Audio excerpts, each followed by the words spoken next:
This is what baffles me by those who are opposed to black economic empowerment. I say, what do you want to see happening? Do you want to see black people continuing to play the role of laborers, drawers of water, hewers of wood, and consumers only? Why can't black people be made to own productive aspects of our economy? Why can't they be rich as well?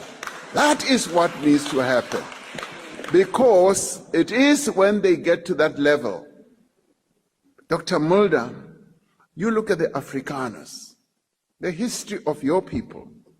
If you look at the history of your people, they were held back by the English. And with later days, they were enabled. They became more and more economically empowered.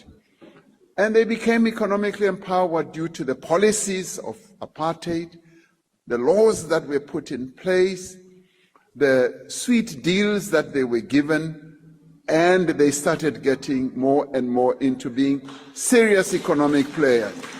Why can't the same be done for black people? Why? And this baffles me.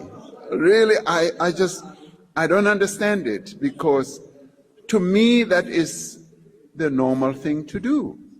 You need, as a nation, to say, this group has been disempowered.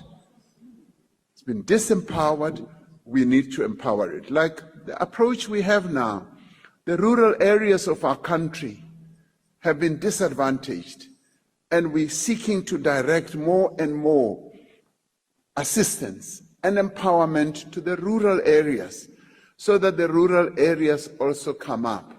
Now, anyone who will tell me that that is wrong, really, I think they must have their heads examined, because that cannot be the case. So, my answer, therefore, is our objective is to spread economic participation broadly.